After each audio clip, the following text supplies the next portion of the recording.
ہاں، جو کوئی فرشتوں کی کسی بات کو چوری سے جھپٹ لینا چاہتا ہے تو جلتا ہوا انگارہ اس کے پیچھے لگ جاتا ہے۔ تو ان سے پوچھو کہ ان کا بنانا مشکل ہے یا جتنی خلقت ہم نے بنائی ہے اس کا؟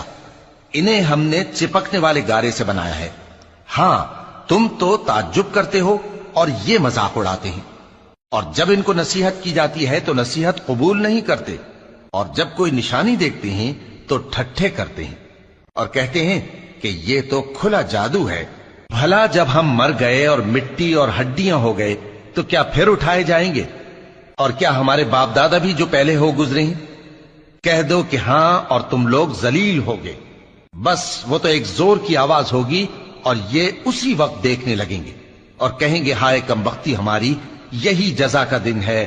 کہا جائے گا کہ ہاں، وہی فیصلے کا دن جس کو تم جھوٹ سمجھتے تھے۔ بھلا یہ مہمانی اچھی ہے یا تھوہر کا درخت؟ ہم نے اس کو ظالموں کے لیے بلا بنایا ہوا ہے۔ وہ ایک درخت ہے کہ جہنم کی تہ میں اگے گا، اس کے خوشے ایسے ہوں گے جیسے شیطانوں کے سر، سو وہ اسی میں سے کھائیں گے اور اسی سے پیٹ بھریں گے۔ پھر اس کھانے کے ساتھ ان کو کھولتا ہوا پانی ملا کر دیا جائے گا، پھر ان کو دوزخ کی طرف لوٹایا جائے گا۔ انہوں نے اپنے باپ دادا کو گمراہی پایا تھا، سو وہ انہی کے پیچھے دوڑے چلے جاتے تھے، اور ان سے پیشتر بہت سے پہلے لوگ بھی گمراہ ہو گئے تھے، اور ہم نے ان میں خبردار کرنے والے بھیجے، سو دیکھ لو جن کو خبردار کیا گیا تھا ان کا انجام کیسا ہوا۔ ہاں، اللہ کے چنے ہوئے بندوں کا انجام بہت اچھا ہوتا ہے۔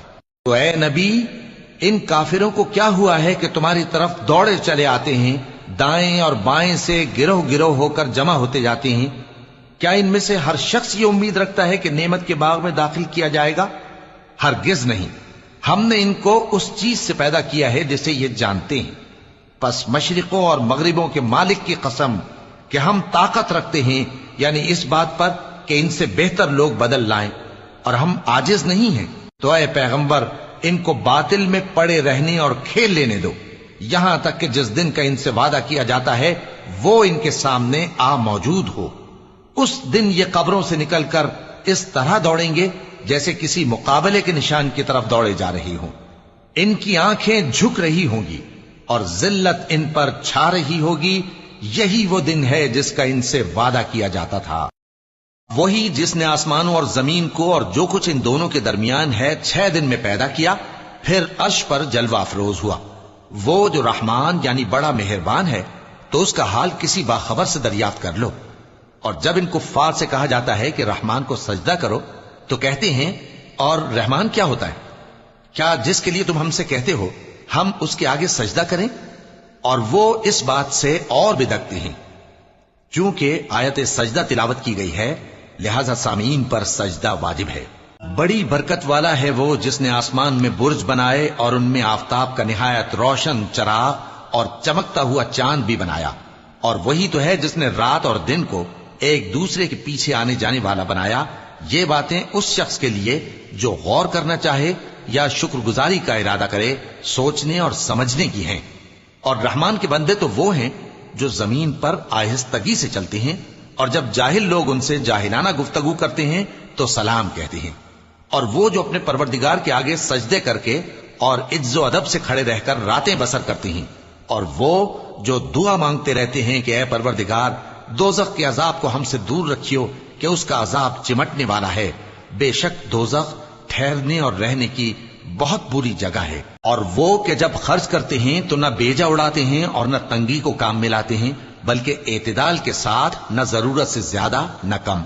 اور وہ جو اللہ کے ساتھ کسی اور معبود کو نہیں پکارتے، اور جس شخص کو مار ڈالنا اللہ نے حرام کیا ہے اس کو قتل نہیں کرتے مگر جائز طریق یعنی شریعت کے حکم سے، اور بدکاری نہیں کرتے، اور جو یہ کام کرے گا سخت گناہ میں مبتلا ہوگا۔ قیامت کے دن اس کو دونا عذاب ہوگا اور وہ ذلت و خواری سے ہمیشہ اس میں رہے گا، مگر جس نے توبہ کی اور ایمان لایا اور اچھے کام کیے تو ایسے لوگوں کے گناہوں کو اللہ نیکیوں سے بدل دے گا، اور اللہ تو بخشنے والا ہے، مہربان ہے۔ خواتین پر اپنے باپ دادا سے پردہ نہ کرنے میں کچھ گناہ نہیں، اور نہ اپنے بیٹوں سے اور نہ اپنے بھائیوں سے اور نہ اپنے بھتیجوں سے اور نہ اپنے بھانجوں سے، نہ اپنی سی خواتین سے اور نہ اپنے باندی غلاموں سے۔ اور اے خواتین، اللہ سے ڈرتی رہو، بے شک اللہ ہر چیز سے واقف ہے۔ اللہ اور اس کے فرشتے اس پیغمبر صلی اللہ علیہ وآلہ وسلم پر درود بھیجتے ہیں، مومنو تم بھی ان پر درود بھیجو اور خوب سلام بھیجا کرو۔ جو لوگ اللہ اور اس کے پیغمبر صلی اللہ علیہ وآلہ وسلم کو اذیت پہنچاتے ہیں ان پر اللہ دنیا اور آخرت میں لعنت کرتا ہے، اور ان کے لیے اس نے ذلیل کرنے والا عذاب تیار کر رکھا ہے۔